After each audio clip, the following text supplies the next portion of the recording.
हर हर महादेव, जय जय शिव शंभू।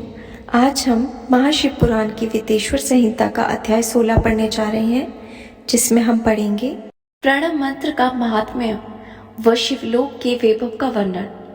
ऋषि बोले, महामुनि, आप हमें प्रणव मंत्र का महत्व तथा शिव की भक्ति पूजा का विधान सुनाइए। प्रणव मंत्र का महात्म्य। सूत जी ने कहा, महर्षियों, आप लोग तपस्या के धनी हैं तथा आपने मनुष्य की भलाई के लिए बहुत ही सुंदर प्रश्न किया है। मैं आपको इसका उत्तर सरल भाषा में दे रहा हूँ। प्रकृति से उत्पन्न संसार रूपी सागर का नाम है। प्रणव इससे पार करने के लिए नौका स्वरूप है, इसलिए ओमकार को प्रणव की संज्ञा दी गई है। प्र का मतलब है प्रपंच, न का मतलब है नहीं है, व का मतलब है तुम्हारे लिए। इसीलिए ओम व प्रवण नाम से जाना जाता है। अर्थात प्रणव वह शक्ति है जिसमें जीव के लिए किसी प्रकार का भी प्रपंच अर्थात धोखा नहीं है। वह प्रणव मंत्र सभी भक्तों को मोक्ष देता है। मंत्र का जाप तथा इसकी पूजा करने वाले उपासकों को यह नितुन ज्ञान देता है। माया रहित महेश्वर को भी नव अर्थात नूतन कहते हैं। वे परमात्मा के शुद्ध स्वरूप है। प्रणव साधक को नया अर्थात शिव रूप देता है। इसलिए विद्वान इसे प्रणव नाम से जानते हैं, क्योंकि यह नव दिव्य परमात्मा ज्ञान प्रकट करता है, इसलिए यह प्रणव है। प्रणव के दो भेद हैं, स्थूल और सूक्ष्म। ओम सूक्ष्म प्रवण व नमः शिवाय यह पंचाक्षरी मंत्र स्थूल प्रवण है। जीवन मुक्त पुरुष के लिए सूक्ष्म प्रणव के जाप का विधान है, क्योंकि यह सभी साधनों का सार है। देह का विलय होने तक सूक्ष्म प्रणव मंत्र का जाप अर्थभूत परमात्मा तत्व का अनुसाधन करता है। शरीर नष्ट होने पर ब्रह्मा स्वरूप शिव को प्राप्त करता है। इस मंत्र का 36 करोड़ बार जाप करने से मनुष्य योगी हो जाता है। यह आकार, उकार, मकार, बिंदु और नाद सहित अर्थात अ, ओ, म 3 दीर्घ अक्षरों और मात्राओं सहित प्रणव होता है, जो योगियों के हृदय में निवास करता है। यही सब पापों का नाश करने वाला है। अ मीन्स शिव है, उ शक्ति और मकार इनकी एकता है। पृथ्वी, जल, तेज, वायु और आकाश 5 भूत तथा शब्द, स्पर्श आदि 5 विषय कुल मिलाकर 10 वस्तुएं मनुष्यों को कामना के विषय है। इनकी आशा मन में लेकर जो कर्मों का अनुष्ठान करते हैं वे प्रवृत्ति मार्गी कहलाते हैं, तथा जो निष्काम भाव से शास्त्रों के अनुसार कर्मों का अनुष्ठान करते हैं वे निवृत्त मार्गी कहलाते हैं। वेद के आरंभ में तथा दोनों समय की संध्या वंदना के समय सबसे पहले उकार का प्रयोग करना चाहिए। प्रणव के 9 करोड़ जाप से पुरुष शुद्ध हो जाता है, फिर 9 करोड़ जाप से पृथ्वी की, फिर इतने ही जाप से तेज की, फिर 9 करोड़ जाप से वायु की और फिर 9 करोड़ जाप से गंध की सिद्धि होती है।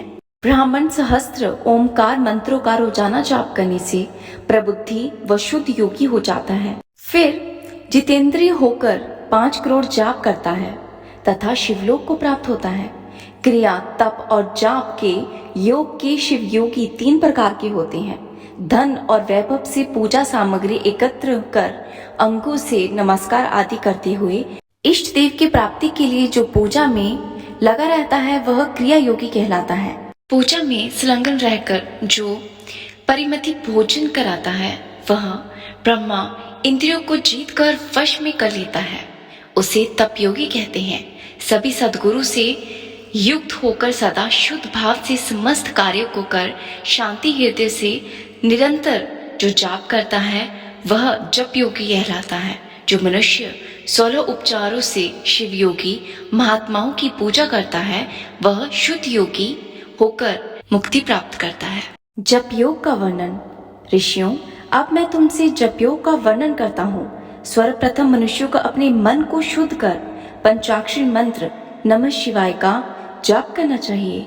यह मंत्र संपूर्ण सिद्धियां प्रदान करता है। इस मंत्र के प्रारंभ में ओम को लगाकर इसका जाप करना चाहिए। गुरु के मुख से पंचाक्षरी मंत्र का उपदेश पाकर कृष्ण पक्ष प्रतिपादा से लेकर चतुर्थी तक साधक रोज एक बार परिमित भोजन करे, मौन रहे, इंद्रियों को वश में रखे, माता पिता की सेवा करे, नियम से एक सहस्त्र पंचाक्षर मंत्र का जाप करे, तभी उसका जप योग शुद्ध होता है। भगवान शिव का निरंतर चिंतन करते हुए पंचाक्षर मंत्र का 5 लाख जाप करें। जप काल में शिव जी के कल्याणमय स्वरूप का ध्यान करें। ऐसा ध्यान करें कि भगवान शिव कमल के आसन पर विराजमान है। उनका मस्तक गंगा जी और चंद्रमा की कला से सुशोभित है। उनकी बाईं ओर भगवती माता उमा विराजमान है। उनके शिवगण वहां खड़े होकर उनकी अनुपम छवि को निहार रहे हैं। मन में सदाशिव का बारंबार स्मरण करते हुए सूर्य मंडल से पहले उनकी मानसिक पूजा करें। पूर्व की ओर मुख करके पंचाक्षर मंत्र का जाप करें। उन दिनों साधक शुद्ध कर्म करे तथा अशुद्ध कर्मों से बचा रहे। जाप की समाप्ति के दिन कृष्ण पक्ष की चतुर्थी को शुद्ध होकर शुद्ध हृदय से 12 सहस्त्र जाप करें। तत्पश्चात ईशान, तत्पुरुष, अघोर, वामदेव तथा संघोजात के प्रतीक स्वरूप 5 शिव भक्त ब्राह्मणों का वर्णन कर शिव का पूजन विधि पूर्वक कर होम प्रारंभ करें। विधि विधान से भूमि को शुद्ध कर वेदी पर अग्नि प्रज्वलित करें। गाय के घी के 1100 अर्थात 1000 आहुतियां स्वयं दे या 108 आहुतियां ब्राह्मण से दिलाएं। दक्षिणा के रूप में एक गाय अर्थात बैल को देना चाहिए। प्रतीक स्वरूप 5 ब्राह्मणों के चरणों को धोएं तथा उस जल से मस्तक को सींचे। ऐसा करने से अग्नि तीर्थों से तत्काल स्नान का फल प्राप्त होता है। इसके उपरांत ब्राह्मणों को भरपूर भोजन कराकर देवेश्वर शिव से प्रार्थना करें। फिर 5 लाख जाप करने से समस्त पापों का नाश हो जाता है। पुनः 5 लाख जाप करने पर भूतल्य से सत्यलोक तक 14 भवनों का अधिकार प्राप्त हो जाता है। कर्म माया और ज्ञान माया का तात्पर्य। माँ का अर्थ है लक्ष्मी, उसे कर्म भोग प्राप्त होता है, इसलिए यह माया अर्थात कर्म माया कहलाती है। इसी से ज्ञान भोग की प्राप्ति होती है, इसलिए उसे माया या ज्ञान माया भी कहा गया है। उपयुक्त सीमा से नीचे नश्वर भोग है और ऊपर नित्य भोग। नश्वर भोग में जीव सकाम कर्मों का अनुसरण करता हुआ विभिन्न योनियों व लोकों के चक्कर काटता है।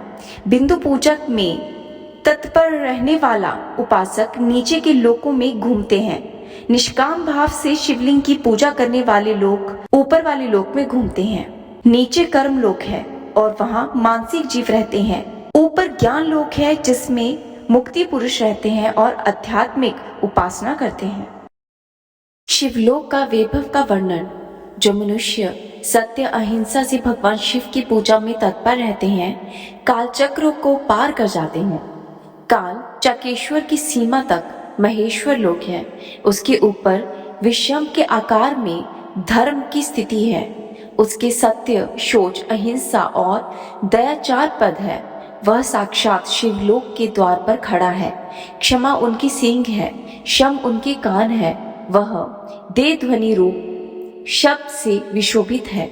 कि उनके नेत्र व विश्वास और बुद्धि उनका मन है। क्रिया आदि धर्म रूपी विषभ है जिस पर शिव आरूढ़ होते हैं। ब्रह्मा, विष्णु, महेश की आयु को दिन कहते हैं। कारण स्वरूप ब्रह्मा के सतलोक पर्यंत 14 लोक स्थित हैं, जो 5 भौतिक गण से परे हैं। उनसे ऊपर कारण रूप विष्णु के 14 लोक हैं तथा इससे ऊपर कारण रूपी रुद्र के 28 लोक स्थित है। फिर कारणे शिव के 56 लोक विद्यमान है। सबसे ऊपर 5 आवरणों से युक्त ज्ञानमय कैलाश है। 5 ब्रह्मांड कालों और आदि शक्ति से युक्त आदिलिंग है जिसे शिवालय कहा जाता है।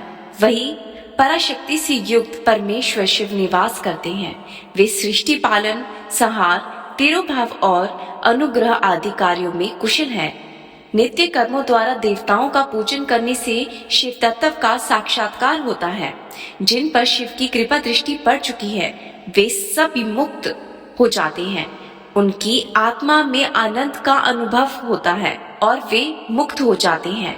जो पुरुष क्रिया, तप, जाप, ज्ञान ध्यान रूपी कर्मों से शिव का साक्षात्कार करके मोक्ष को प्राप्त कर लेता है।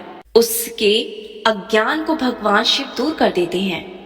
शिव भक्ति का सत्कार। साधक 5 लाख जाप करने के पश्चात भगवान शिव को प्रसन्न करने के लिए महाअभिषेक एवं निवेद्य से शिव भक्तों का पूजन करे। भक्त की पूजा करने से भगवान शिव बहुत प्रसन्न होते हैं। शिव भक्त का शरीर शिव रूप ही है। जो शिव के भक्त हैं और वेद की सारी क्रियाओं को जानते हैं, वे जितना अधिक शिव मंत्र का जाप करते हैं, वे उतना ही शिव भक्ति में लीन होते जाते हैं। शिव भक्त स्त्री का रूप पार्वती देवी का है तथा मंत्रों का जाप करने से देवी का सानिध्य प्राप्त हो जाता है। साधक एवं शिव रूपी होकर परम शक्ति अर्थात पार्वती का पूजन, शक्ति, बैर तथा लिंग का चित्र बनाकर अथवा मिट्टी से इनकी आकृति का निर्माण करके प्राण प्रतिष्ठा कर इनका पूजन करे। शिवलिंग को शिव मानकर अपने को शक्ति स्वरूप समझकर शिवलिंग को देवी मानकर पूजन करे। शिव भक्ति शिव मंत्र रूप होने के कारण शिव के स्वरूप है। जो 16 उपचारों से उनकी पूजा करता है, उसे अभीष्ट फलों की प्राप्ति होती है। उपासना के उपरांत शिव भक्ति की सेवा से विद्वानों पर शिवजी हमेशा प्रसन्न होते हैं। 5, 10 या 100 सपत्नीक शिव भक्तों को बुलाकर आदर पूर्वक भोजन कराएं। शिव भावना रखते हुए निष्कपट पूजा करने से भूतल पर फिर जन्म नहीं होता, अर्थात इंसान को मुक्ति मिल जाती है। ये था महाशिव पुराण की विदेश्वर संहिता का अध्याय 16। मिलते हैं अगली वीडियो में। तब तक के लिए हर हर महादेव, जय जय शिव शंभू।